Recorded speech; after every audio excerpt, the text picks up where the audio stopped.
خالق کائنات نے ان کو جمع کر دیا اور جمع کر کے ان کو انسان کے جسم کا حصہ بنا دیا۔ تو گویا جس طرح انسانی اجزاء ان کو جمع کر دینا اللہ کی قدرت کے سامنے کوئی مشکل نہیں، بالکل اسی طرح وحی کا معاملہ ہے۔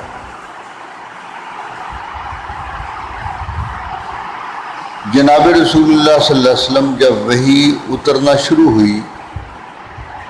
تو آپ وحی کے الفاظ کو ساتھ ساتھ کہتے تھے، ساتھ ساتھ دہراتے تھے، زبان کو بھی ہلاتے تھے، دل سے بھی پوری توجہ کرتے۔ اس طرح گویا آپ کو بہت زیادہ مشقت تھی۔ خالق کائنات نے اپنے پیغمبر صلی اللہ علیہ وسلم سے اس مشقت کو دور فرما دیا، کم کر دیا، اور یہ فرما دیا کہ جس طرح وحی کے سلسلے کو قائم کرنا، بھیجنا یہ ہمارا کام ہے، آپ تک پہنچا دینا ہمارا کام ہے، اسی طرح اگلی ذمہ داری وحی کو آپ کے دل میں محفوظ کر دینا اور آپ کی زبان پر اس کو جاری کر دینا۔ اس کے بعد کہ وحی آپ پر مکمل پہنچ جائے تو اس کے بعد اس کا آپ کی زبان پر جاری کرنا اور دل کے اندر ان کا جمع کرنا، یہ اللہ کے لیے کوئی مشکل نہیں۔ خالق کائنات کا علم اور قدرت ان سب باتوں پر حاوی ہے، اس لیے آپ یہ فکر چھوڑ دیں کہ وحی کا کوئی لفظ رہ نہ جائے جس کا تعلق انسان سے ہے، اور جو احکامات اتارنے مناسب ہیں تو ان احکامات کا آپ کی زبان سے بیان کروا دینا، وضاحت کروا دینا۔ فرمایا جیسے قرآن کو سینے میں جمع کرنا اللہ کے لیے مشکل نہیں، زبان سے پڑھوا دینا مشکل نہیں، اسی طرح اس قرآن مجید کو ٹھیک ٹھیک سمجھا دینا، تو فرمایا یہ بھی ہمارا کام ہے۔ اور گویا یہ قیامت کے دن جو کچھ اعمال سامنے آنے والے ہیں ان کا یہ بھی ایک چھوٹا سا نمونہ ہے کہ دیکھ لیں وہی آسمانوں سے آتی ہے اور اس کے جو حروف و الفاظ ہیں وہ پیغمبر صلی اللہ علیہ وسلم کی ذات گرامی جبریل امین سے سنتی ہے، آپ اس کو سنتے تو آپ کے دل کے اندر خیال آیا کہ کہیں وحی کا کوئی لفظ رہ نہ جائے، تو خالق کائنات نے فرمایا ہم اس کے ضامن ہیں، وحی کا کوئی لفظ آپ سے نہیں رہے گا، سب لفظ آپ کے دل میں محفوظ کر دیں گے، اور فقط دل میں محفوظ نہیں کریں گے بلکہ زبان پر اس کو جاری بھی کر دیں گے۔ سب سے پہلا سینہ جس کو قرآن مجید کے لیے اللہ نے منتخب فرمایا وہ سرور کائنات حضرت محمد مصطفیٰ صلی اللہ علیہ وسلم کا سینہ مبارک ہے، اور اس کے بعد وہ خوش نصیب بچہ کہ جس نے قرآن مجید کو اسی طرح محفوظ کیا جس طرح اللہ تعالیٰ نے اتارا، اسی طرح اس نے بھی اپنے دل کے اندر محفوظ کر لیا، تو وہ دل کتنا خوش نصیب ہوا جس نے قرآن مجید کو اپنے اندر سمیٹ لیا، محفوظ کر لیا۔ تو گویا یہ دل جس کے اندر قرآن مجید محفوظ ہو گیا، اس کو مشابہت پیدا ہو گئی جناب رسول اللہ صلی اللہ علیہ وسلم کے دل سے، اس میں وہ عظیم نسبت آ گئی کہ آپ پر یہ قرآن مجید آپ کے دل میں اللہ نے اپنی وحی سے جبریل امین کے ذریعے دل کے اندر محفوظ کر دیا۔ تو اب جس کے دل کے اندر یہ قرآن محفوظ ہوتا ہے،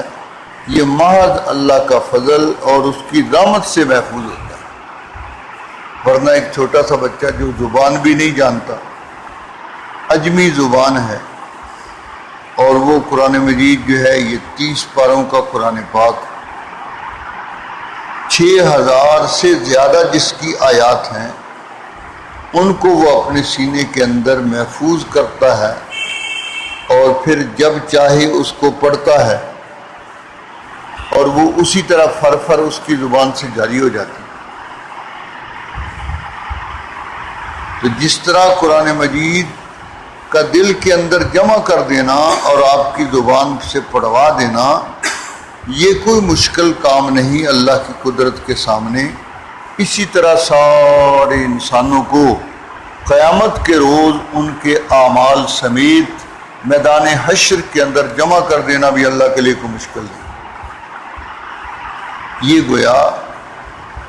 قیامت کے دن اعمال کے جمع کرنے اور اللہ کی بارگاہ میں پیش ہونے کا ایک چھوٹا سا نمونہ ہے، قرآن مجید کا اس طرح اترنا اور آپ کے دل کے اندر یا صحابہ کرام کے دلوں کے اندر اس کا محفوظ کر دینا۔ اور یہ اللہ کا بڑا انعام ہے۔ یہ قرآن مجید کی حفاظت کا ایک زبردست ذریعہ ہے۔ اللہ نے قرآن مجید کو اس طرح محفوظ کر دیا کہ کسی کو یہ جرأت نہیں کہ اس کے زیر زبر جزم اور سکون وقف اور اسی طرح جو دیگر قرآن مجید کے اوقاف ہیں، ان میں سے بھی کسی کو وہ آدمی جو ہے اس کے اندر وہ گڑبڑ کرے۔ خالق کائنات نے اس کے زبر زیر تک کو محفوظ کر دیا، اور جو کوئی اس میں غلطی کرتا ہے فوراً ایک چھوٹا سا بچہ اس کی غلطی نکال دیتا ہے۔ ورنہ اور کوئی کلام جو ہے اس کے اندر یہ خصوصیت نہیں پائی جاتی۔ اس سے بھی یہ ثابت ہوتا ہے کہ یہ اللہ کا کلام ہے۔ یہ قرآن مجید جو ہے یہ اللہ کا کلام ہے، تبھی تو اس کے اندر کوئی تبدیلی نہ ہوئی ہے نہ ہو سکتی ہے، قیامت تک اسی طرح محفوظ رہے گا۔ جبکہ پہلی کتابیں ان کے حافظ صرف انبیاء علیہ السلام ہوتے تھے، یا ان کے انبیاء علیہ السلام کے نائب جو بعد میں جن کو پیغمبر بنایا جاتا، ان کو وہ کتاب محفوظ ہوتی تھی۔ اسی طرح فرمایا میرے پیغمبر لا تحرک بہ لسانک، آپ وہی جب اتر رہی ہو تو اپنی زبان کو پڑھنے کے لیے جبریل امین کے ساتھ جب وہ وحی کی تلاوت کر رہے ہو تو آپ تلاوت ساتھ ساتھ نہ کریں، بلکہ زبان کو بھی حرکت نہ دیں، بلکہ توجہ سننے کی طرف کریں۔ فرمایا کہ آپ جلد بازی نہ کریں، لتعجل بہ، تاکہ جلدی سے آپ کو محفوظ ہو جائے۔ یہ محفوظ کرنا جلدی ساتھ پڑھنے سے نہیں، بلکہ یہ ہماری قدرت سے محفوظ ہوگا۔ انا علینا جمعہ وقرآنہ، ہمارے ذمہ اس قرآن مجید کو آپ کے سینہ مبارک کے اندر جمع کر دینا، یہ ہمارے ذمہ ہے۔ اللہ آتا ہے لازم کرنے کے لیے، اللہ فرماتے ہیں ہم نے اپنے اوپر یہ لازم کر رکھا ہے۔ اللہ کے اوپر ویسے تو کوئی چیز لازم نہیں، اگر وہ خود فرما دیں کہ ہم نے یہ اپنے اوپر لازم کر لیا، یعنی ہم اس کو ضرور کریں گے، تو گویا اللہ فرما رہے ہیں کہ ہم آپ کے سینہ میں اس پوری وحی کو ضرور جمع کریں گے، وقرآن، اور اس کو آپ کی زبان سے پھر پڑھا بھی دیں گے۔ کوئی حرف، کوئی نقطہ اس میں سے غائب نہیں ہوگا، بھولے گا نہیں۔ انسان کے لیے بھولنا ممکن ہے، اور آپ نے بھول کر 4 رکعت کی 2 پڑھائیں، پھر آپ کو عرض کیا گیا کہ کیا نماز تھوڑی ہو گئی یا آپ بھول گئے؟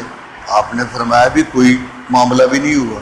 نہ نماز تھوڑی ہوئی ہے نہ میں بھولا ہوں۔ صحابہ اکرام سے پوچھا گیا تو انہوں نے عرض کیا کہ حضرت آپ نے 2 رکعتیں پڑھائی ہیں۔ تو اس وقت تک نماز کے اندر یہ گفتگو درست تھی، تو جناب رسول اللہ صلی اللہ علیہ وسلم نے 2 رکعتیں پھر ساتھ اس کے ملا کر پڑھا، یہ 4 رکعتیں۔ تو فرمایا کہ نماز جو ہے وہ 4 رکعتیں ہی ہیں، وہ بھول کر جو 2 رکعتیں رہ گئی تھی تو بھولنا ممکن تھا، اللہ تعالیٰ نے ذمہ داری لی کہ ہم قرآن کو بھولنے نہیں دیں گے۔ اِنَّ عَلَيْنَا جَمْعَهُ وَقُرْآنَ، اور فرمایا کہ فقط یہی نہیں بلکہ اس قرآن مجید کا مطلب جو ہے وہ سمجھا دینا اور آپ کی زبان سے اس کو صحابہ اکرام کے سامنے بیان کروا دینا، یہ بھی ہمارا کام ہے۔ وَقُرْآنَ ثُمَّ إِنَّ عَلَيْنَا بَيَانًا، پھر اس کی وضاحت کر دینا اور وضاحت کرا دینا، یہ بھی ہماری ذمہ داری ہے۔ تو اللہ نے یہ ساری ذمہ داریاں لی اور اس قرآن کو خالق کائنات نے قیامت تک کے لیے محفوظ کر دیا۔ اس لیے جنہوں نے تیسری صدی ہجری میں قرآن مجید کے اندر تحریف کا عقیدہ گھڑا، آج وہ خود شرمندہ ہے کہ ان کے بڑوں نے یہ بکواس لکھی اور وہ بکواس ان کی کامیاب نہیں ہوئی،